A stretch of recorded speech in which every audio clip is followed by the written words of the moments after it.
Well, hey everybody, it is Friday night, and we're going to have a conversation, just talking tonight. Let's talk, and it's going to be very interesting tonight. Thank you so much for joining me and being a part. If it's your first time ever seeing me on live, please let me know and let me know that this is your first time being here and being a part. We're grateful to have you with us tonight. I see those that are joining and want to thank you. Please do me a favor and share it with someone tonight.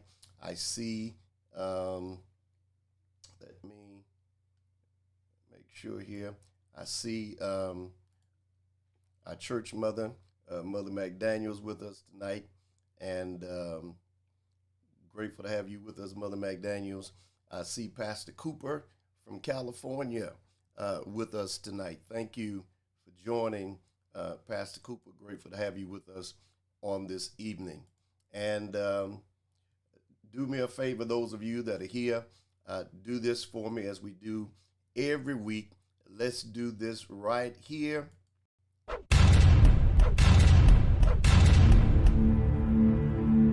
That's right. Like, share, make comments, and all of that. And let's do that tonight. Well, I'm going to jump right into this. And tonight I'm really sort of asking the question, but we're going to have a conversation about it. You know, over the last couple of, hey Shante, over the last couple of months, people have talked about church a lot. And over the last couple of years, I guess the last couple of years, especially since the pandemic, people have been to church, they haven't been to church.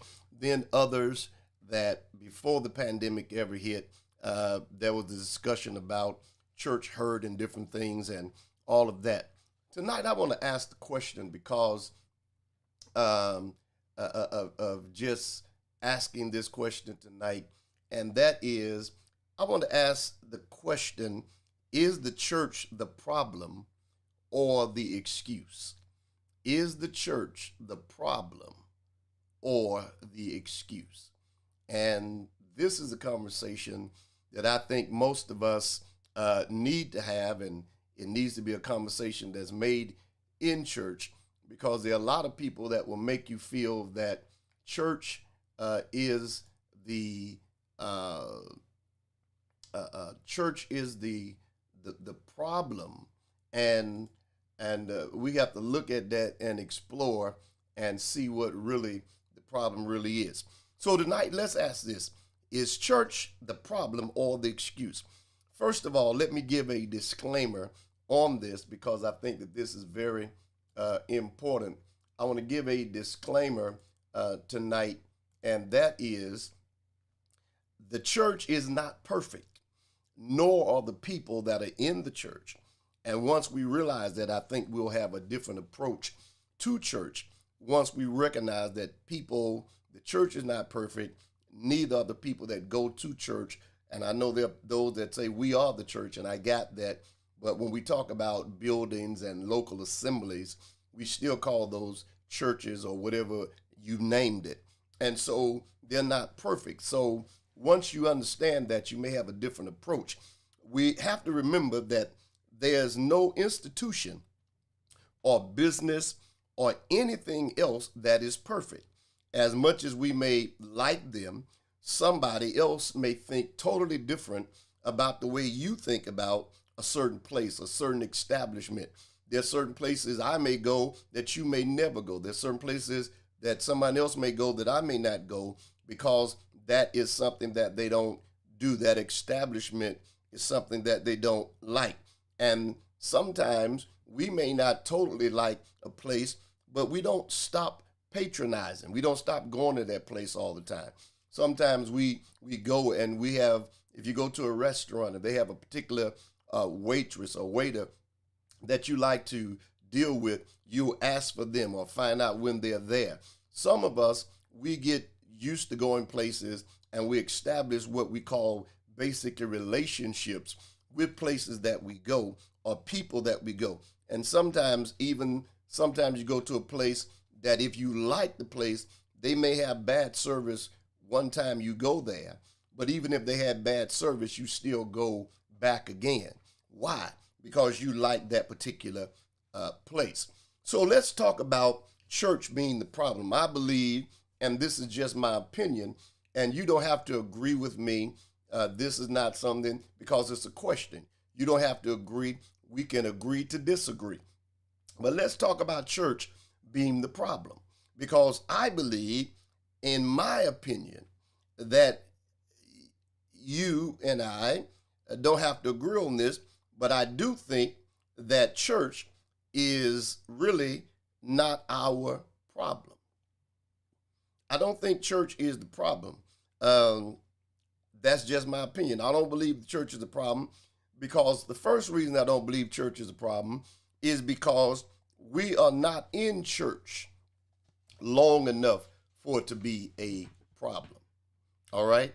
And what I mean by that is, when you think of it, the time we spend in church, and personally and virtually, online and on Sundays, the time that we spend there in the church that we say is the problem, you have to look at, if you take Sunday morning, Sunday night, even if you take the weeknight, whatever it is, a Bible study or whatever, you have to understand that the average time that most of us are in church a week is 3.5 hours. If you start your church at 10 a.m. on Sunday mornings and you're out at 12, that's 2. If you have a Sunday evening service, that's another maybe hour and a half or 2. So let's just say that full. But most people don't have Sunday night service anymore. Then you turn around and you have Bible study. That's an hour and a half. So we're basically talking, for the whole week, out of a whole week, 7 days, you're in church 3.5 hours at the max. We spent about that time in those things, and so 3.5 hours, we worked that. But now when you really think about it, and I know we don't like to admit this, we spend more time working during the week or the month at our jobs than we do at church. At work, I think it's 40 hours a week, which means you spend more time in a day with people on your job than you do with people at church. You don't spend as much time with people at church as you do on your job. And so, once again, I believe the church is really not the problem. I'll get to what the problem I believe it is, but we got to deal with the other part. We're in the church, but I believe that there is a problem. And sometimes the people we deal with in the church can be problematic, and we deal with people in the church and stuff like that. But when you deal with the church itself, just said I'm going to the church is really not the problem. You don't spend enough time in church for it to be the problem. You're in and out, basically, when you think about it. And that is the same with any institution or place you go. You can have a problem with the cashier. You can have a problem at the store. You can have a problem with someone at work. You can have a problem and end up in HR. You can have a problem with your supervisor. You can have a problem with your boss. You can have a problem with your coworkers. And so it may not be that you got a problem exactly with your job, but you may have a problem with the people you work with, or the people that's on your job, or the people you're dealing with. And so when you start thinking of it that way, a lot of people, when they said, I've got the church, I got a problem with the church, what you're really saying is you got a problem with the people in the church, or the problem with people that go to church. And I know that this is a subject that won't get a lot of attention, because we don't like to talk about it. Everyone likes to use this. And so when we spend more time, and I say again, we spend more time with people on our job or wherever we work or do business than we do with people at church. Some of us need, and when you think of church, some of us don't even know the people in church. We go to church, but if you go to a large church, you know faces, but you don't know names. And unless you're in some type of group or auxiliaries or something in the church, you don't really know those persons. You don't know them. You see them, and you can and say, oh, I remember they go to our church. You see their faces. Now, most in small churches, everyone basically knows each other. But when you start getting up into numbers, most people they're not aware of who goes to that church. Sometimes the pastor don't even know who his own members are. Okay? So you can see their faces, but you don't know them. You don't interact with them. Each one of you in church, you worship together, but you have no interaction. And so when you start thinking of that, at your job, you have interaction with people every day. You have interaction with people all the time in different other places, but you don't have interaction all the time with everybody in church, because some people, as soon as the preacher say amen or they dismiss, you out the door. There's no you out just that quick. You gone. And so when you start thinking about that, you have to say to yourself, that could be true. And I'm just asking the question, is church the problem? Because it may be people you dealing with, but it don't necessarily mean it's the church. Then we got to get into this thing that I don't go to church anymore because I've dealt with church hurt. Now, let me deal with this and let me say, and first to be the first to admit that church hurt is real. You can be hurt in church. I admit that. You can be hurt and things can happen in church. You can be in church and something can go down with people or whatever, and it leaves you mentally and maybe emotionally scarred. So I'm not downplaying church hurt. I'm not downplaying whether a person is hurt or not. But with that being said, I also want to tell you that church is not the only place where you've been hurt. Okay, we're going to have this conversation. Church is not the only place where you've been hurt. And we need to just admit that. It's not the only place where you've been hurt. And you dealt differently in those places than you dealt with church. Sometimes you get hurt on your job, but you still go to work every day. I mean, come on. You've been hurt on your job. They've been overlooking you for years. They done brought people in and you trained them, and then they promoted them over you. So you were hurt and devastated, but every day you still punching the clock. Every day you still going to work, and you've been hurt. Haven't stopped going, but you've been hurt on your job. Sometimes you get hurt in different things, but you still participate there. You don't stop going because you've been hurt.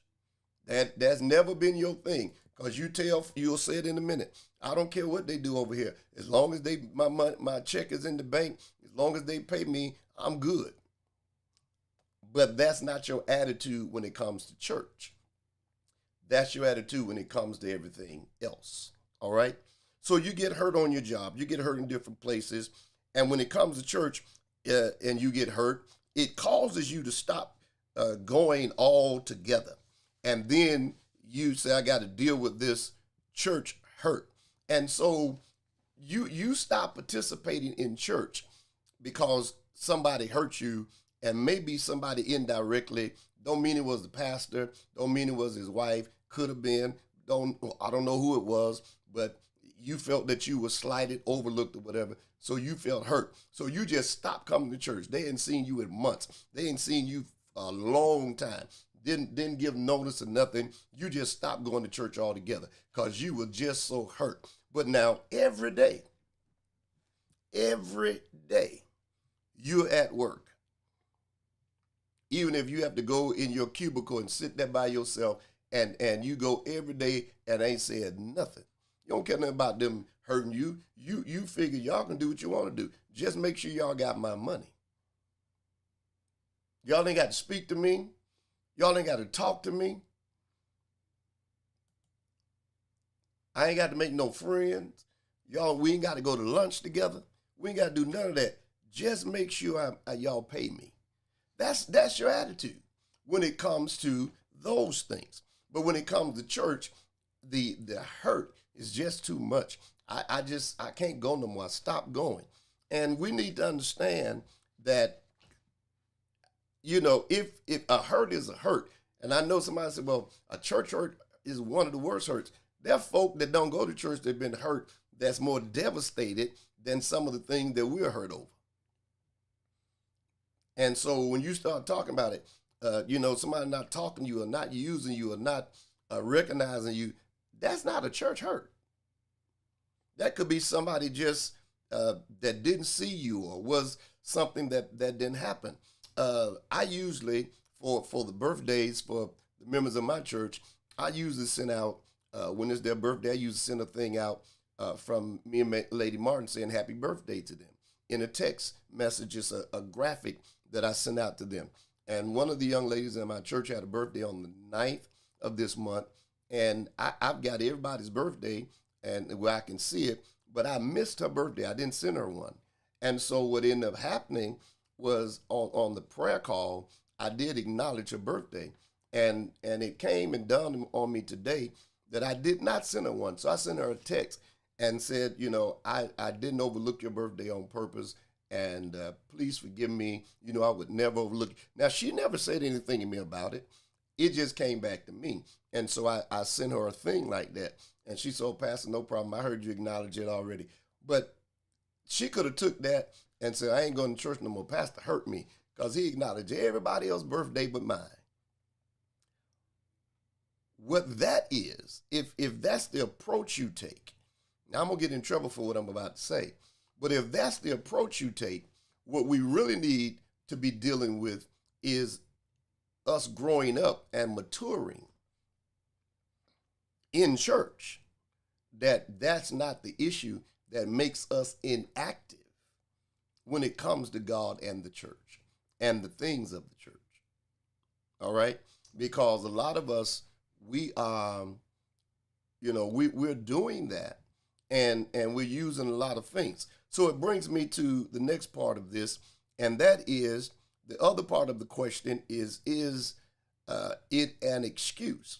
When you think about it, sometimes the only place we react in a way that we don't spend as much time there, and that is the church.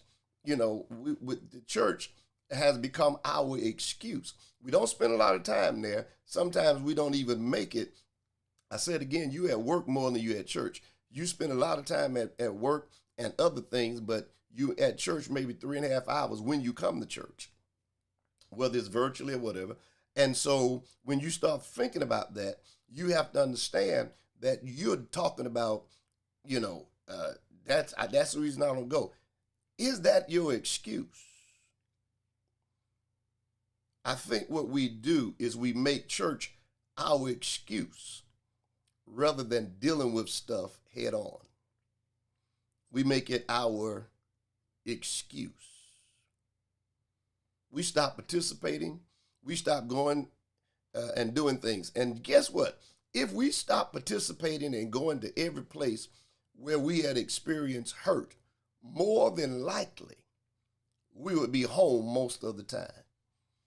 If you stop going every place that you've experienced some kind of hurt or disappointment, you probably never would leave your house.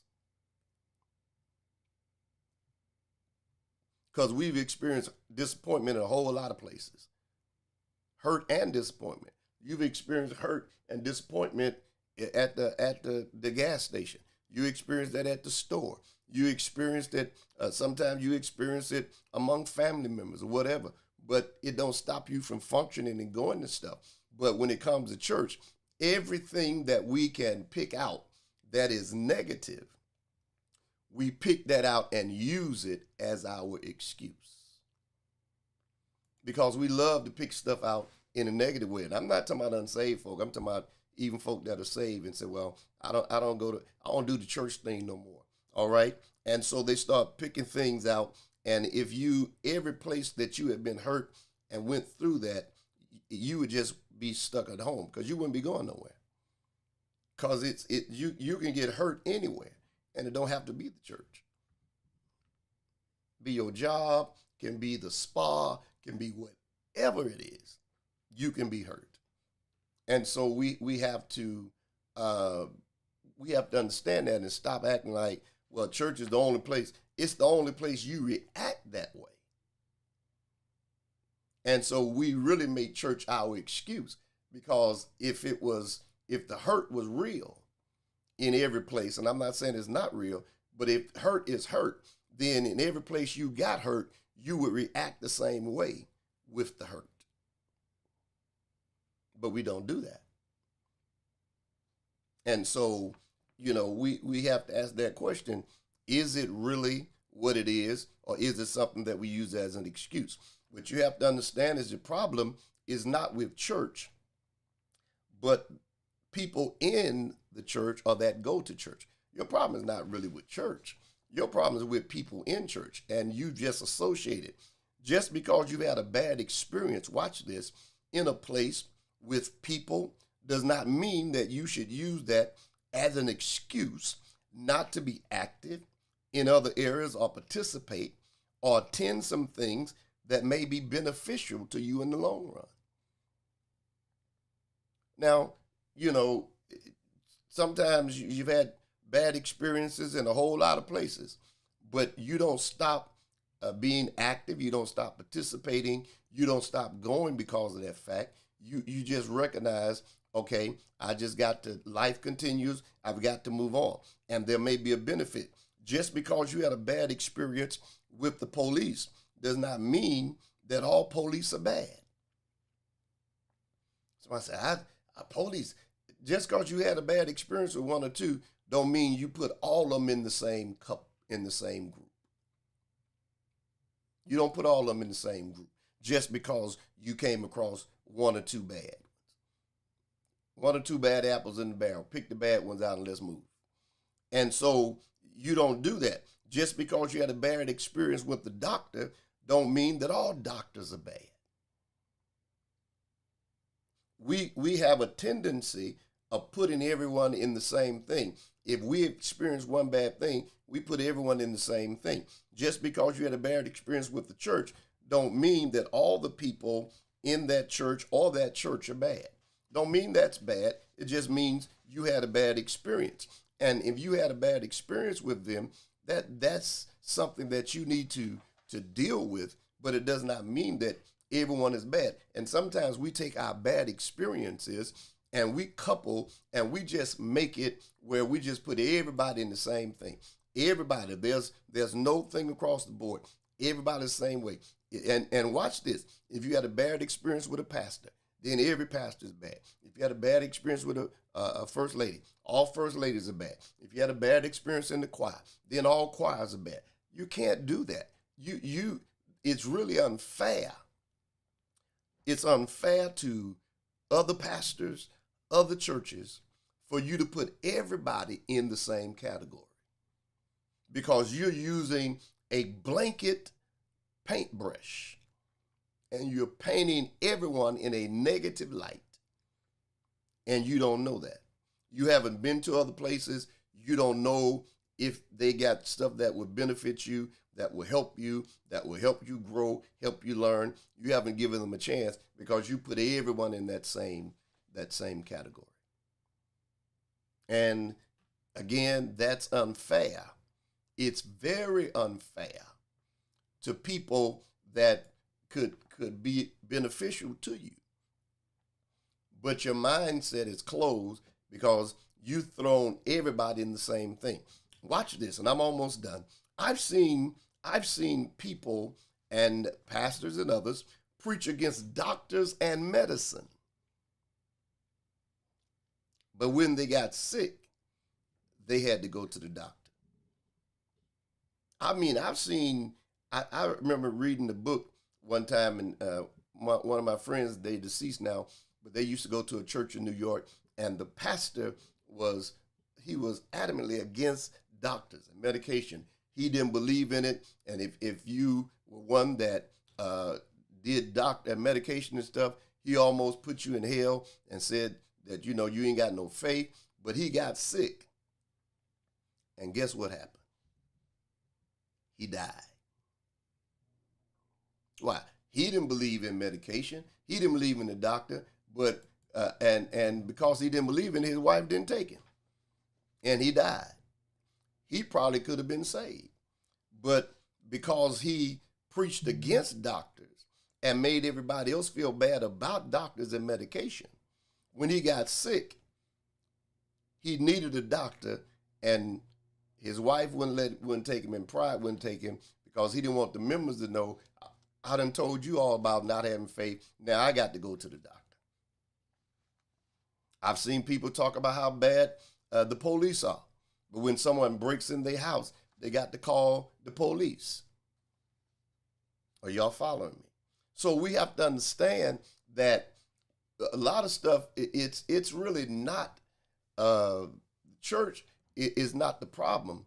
It's our excuse, but not our problem. It's what we use the church when we don't want to do something. If we don't want to go, we talk about how bad our churches are. But when something happens in our families and happens in our places, guess who you don't call? And church is bad, remember? Who you don't call is you don't call all the people and your friends and people that criticize the church a lot. Those are not the folk you call on. Those are not the people that bury your loved ones. Those are not the people that come to the hospital to pray for you. They don't. It's the pastors and the churches and the people y'all say are bad. It's the members when something happens that come through and feed and come through and church raise money to help you to do some of the things you need to do. So when you start talking about it, the church, they don't do that on your job. If someone dies, some of the people on your job may help, but they don't come and clean your house and feed you and stuff. The people at church do that. But this is the same place that you say is bad. But it's the people at church that do it, not the folk on your job, not the people that you hang with that criticize the church. When even if you don't go to church, when something happened to you, unless you got somebody just talking over you, somebody's going to talk over you, and it's probably going to be a preacher from a church that you have never been to. And so I say again, church is not, in my opinion, our problem. Now watch this, and I've got to get out of here. I'm just asking the questions. If you decide you don't want to return to church, that's up to you. If you decide, I'm done with church, that's up to you. But the real question is church really the problem or just your excuse? But you don't have to go to church if you don't want to. If that's what you want to do, do what you do. But I'm just asking the question, is it the problem? Or really is it your excuse? Because watch this, and I'm gonna really talk about this. I hear many people say, I'm done with church, but you still go to church whether you attend a local assembly or a building or not. Whether you attend virtually or whether you in person, you still go to church. All right, just pause for a minute because I'm gonna tell you why. You still go to church. If you attend something that has just been rebranded, name something else besides church. Some people, we play with words, and we don't understand that some people, they'll call it something. Some people call it tomato. Some people call it tomato. It's a play with words. People play with words and they rebrand stuff. I was in the store the other day and getting ready to get some chips, and I was like, what are these? And I looked at it, and I picked up the original branding bag that they had branded and the one that they rebranded it, and I looked at the ingredients, and most of the stuff was still the same stuff. So I said, oh, all they did was rebranded the bag. And a lot of times we got rebranding in names when it comes to church. Sometimes we rebrand stuff. We name it something else besides church. We rebranded many things and put a name on it, and we don't necessarily call it church, all right? It's not necessarily called church. We call it a whole bunch of stuff. We call it worship centers. We call it Christian worship centers. We call it whatever it may be, different names. Sometimes We don't call it a Bible study. We call it a community something. We really not call it Bible study, but we still studying the Bible, but we don't call it Bible study. And so a whole lot of churches have basically rebranded their church, is what they done. They rebranded and named it something else. But you still doing the same thing you were doing before you renamed it something else. And so when you say, I don't go to church, technically you do. You still having praise and worship. You still having Bible study. You still got somebody teaching or preaching to you. So technically you still go to church. It's just been renamed or rebrand. And, it is what it is. And you're doing the same thing, but you just rebranded it, renamed it. And I'm going to say this, years ago, a church that my grandmother used to deal with years ago, they had a problem with you going to a picnic. They preached against picnics. They said you can't have no picnic. But what they did, they would go out to the park and take food, blankets and stuff, and church would get together, and they didn't call it a picnic. They called it an outing. Okay? It was an outing, not a picnic. But the amazing part was they were still doing the same thing. But instead of calling it a picnic, they just rebranded it and renamed it and called it an outing. Doing the same thing, but they just renamed it. So you can see how sometimes we get into that thing about, but it's a rebranding, it's a renaming. And so we have to look at and as I hear people say, we have to become thinkers. We have to become people that are not just led and manipulated by words. You've got to become a thinker where you can actually think and see what people are saying, see what people are talking about, see what they're doing, and see if they're using words to manipulate you. So in my conclusion, this is what I think. This is just my opinion. It's my personal opinion. Don't have to be yours. We don't have to agree. That the church is really not the problem. It is our excuse for sometimes the things we do. Still, I want to admit that you in the church, we've got imperfect people. We deal with imperfect people that cause some things to happen to us mentally and emotionally. And even though they go to church, we blame the church or the local assembly for their imperfections and their actions of imperfections. And when we say it's really the church, it's not the church, it's the people in the church. Remember, I just said, your problem is really not with church, it's with people that go to church. Because the stuff that you're dealing with, most of the time the church didn't do it, not collectively. The body didn't do it to you. It may have been one or two individuals that did it to you that caused you to feel certain kind of ways. And so what you've done is you took this paintbrush and you painted a broad stroke and you put everybody in the same category, and everybody is not like that. And I'll say it again, it's unfair when you do that. Now, when you deal with church and somebody said, well, that sounds good, Pastor Martin, but do you have anything biblically you can back that up with? Because I'm telling you, I don't do church no more. I don't go to church because I've been hurt. Church hurt me. And it was the church. No, it wasn't the church. It was people in the church, people that go to church, or people that are not perfect that you deal with. It's the same way it is on your job. Your job didn't hurt you, it's folk on your job. It was the boss, it was the foreman or whoever. That's who hurt you. You can't blame the whole job on you being hurt, because the whole job didn't do it. It was one or two individuals that did it. And you need to be honest and recognize that. And so when it comes to church, your thing, talking about, the church hurt me. No, the church is not your problem. You're not in church again. I'm gonna say that again long enough for it to be church. You're in church about 3.5 hours for the whole week. And some of you in there less than that. You there Sunday and you don't go to nothing else during the whole week. Not even a Bible study, and it's virtual. So it can't be your problem.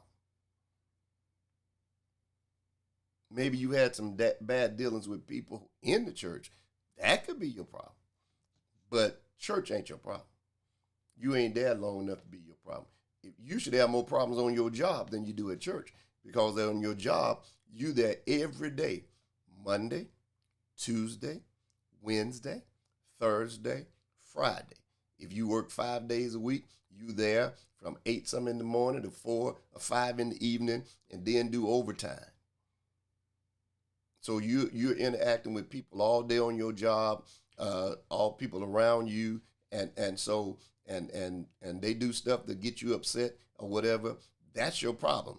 But guess what? You shake it off and you still go right back to work.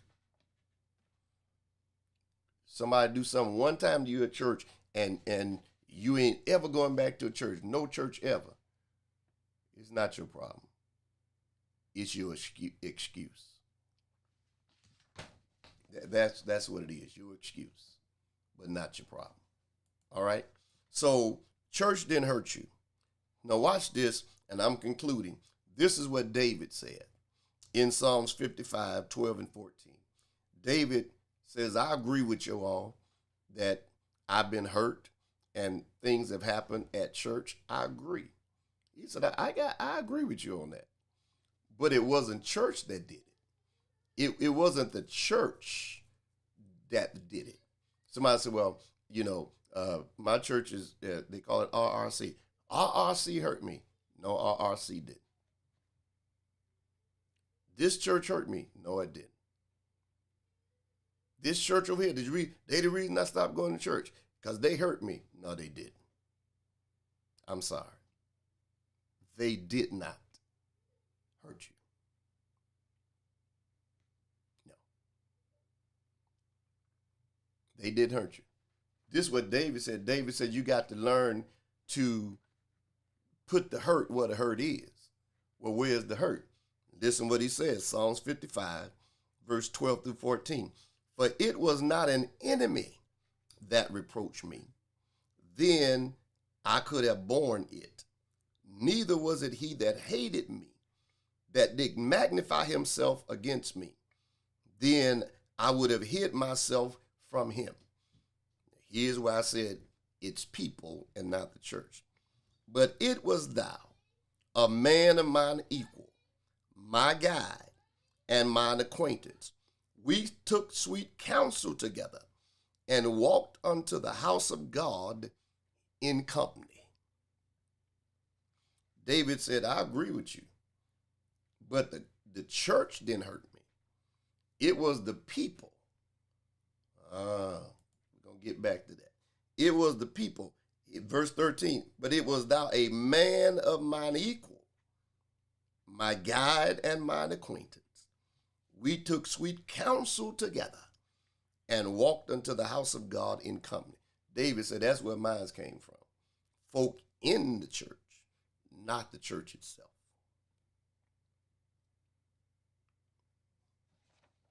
That's where it came from. And so the question we got to ask ourselves, is church the problem or is it the excuse? In many cases, it's the excuse. It's not the problem. You got to learn to pinpoint what a problem is. And what's the scripture that says, cast out the scorner and contention will cease. Then there's another scripture that says, mark them that cause division. You got to know where the problems are and deal with the problems. So unfortunately, sometimes you put people in positions and they don't know how to treat people, but that's not the church. That's an individual, and you have options where you can say something to somebody about it. If you got a person that you came to a church or you're a member of a church and the usher's always giving you a problem, then you can talk to the pastor or somebody about that that issue. But that's not the whole church. Don't penalize the whole church for one usher. I mean, you know, don't penalize the whole church because you got one usher that did something. You got to find out what a problem is,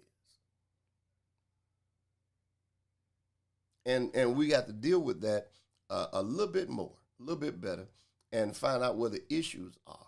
And then if you find that, let's say you find out that the issue is this person is the head usher, or they the usher, but they don't know how to talk to people, then you sort of just move them out of their way because they don't know how to deal with people. I've often said this when you go places to eat and stuff. I've often said this: if there's some people, and it applies to church and everywhere else, there's some people they shouldn't have jobs dealing with the public. They should have a job where they just doing paperwork or whatever because they're not people persons. They don't know how to deal with the public. And you can't put everybody over stuff that don't know how to deal with the public. Can't do it. You can't put everybody over something that don't know how to deal with the public. And that applies to church and as well as anywhere else. Put people in positions that can deal with the public. You know, even at sometimes you put people at the drive-through at the you put people at the drive-through at drive thing. They don't know how to deal with everyone coming through the drive-through.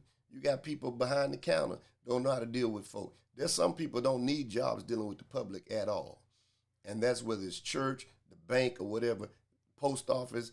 They just don't need them jobs. They don't know how to handle that. Need to find them a job where they ain't got to talk to nobody. Just do the work. And so the question tonight, you can come to your own conclusion. Is church the problem?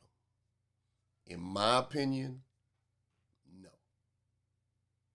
Is it our excuse? Yes. Has the church hurt us? No. Have people in the church hurt us? Yes. That could be the pastor or anybody else, but they're people. Have we dealt with people of imperfection? Yes. Does that mean we should become inactive and just paint everybody with a broad brush and throw everybody in the same category? No. As much as you want to do it, that's your excuse. And we just need to deal with it. All right, I'm going to get out of here, y'all. I pray and trust that you got something from this. Do me a favor, like and share with someone. This is not a popular subject to deal with.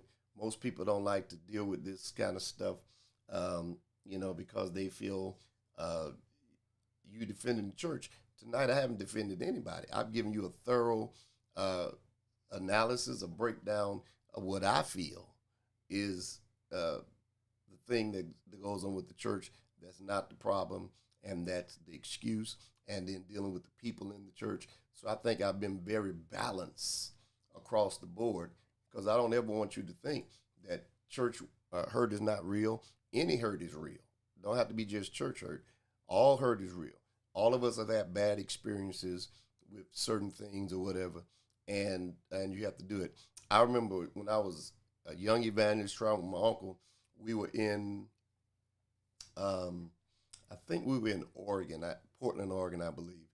And I ate some food one night from a drive-through or whatever, and I got sick as a dog. And I was in the bed for like 2 or 3 days.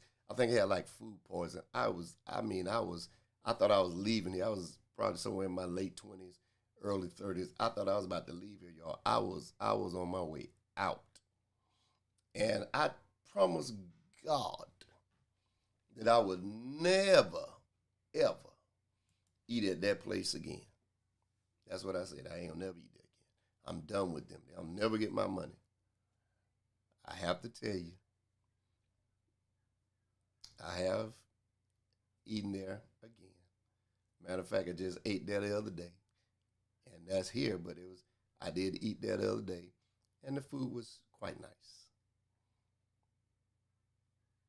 It was a different location, same name, company name, but it's a different city, different location. Sometimes, instead of just being done with everything, sometimes you may have to change a location. Maybe you have to do something different where you can get away from the hurt, but you don't become inactive and just close everything off. And then you don't do and run to people that you think, well, they're gonna really help me. Some people you may run to, I'm not talking about everybody, but some people you may run to, they see at this stage and at this point that you are vulnerable. So they know now they get to take advantage of you in your state of mind, how you feel and how you thinking. And they're going to play with words and play on your emotions, take advantage of you. And now you think what happened to you before was bad. This is going to be even worse, because whenever people see that you are open like that and they can take advantage of you, you're basically in trouble. And it'll take the light bulb going off and you being able to see something different. All right. Well, thank y'all so much for joining. I appreciate you. I hope this has blessed you. I hope this has helped you tonight. And again, do me a favor, like it and share it.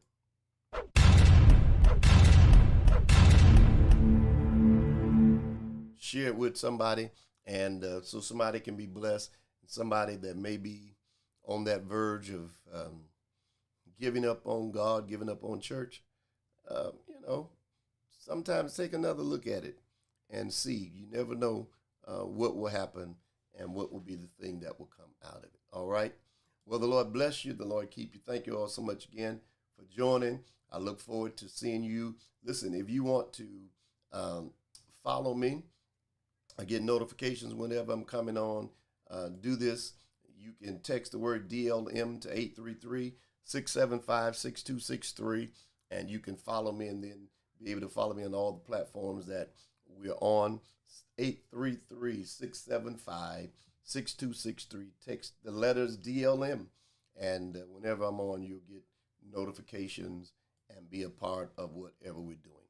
Well, the Lord bless you and the Lord keep you. Thank you again. And until next Friday, or Monday for Check-In Monday, Tuesday for Bible study, Sunday for church, or next Friday when we come back to share again, the blessing of the Lord be upon you, and I bless you in the name of the Lord.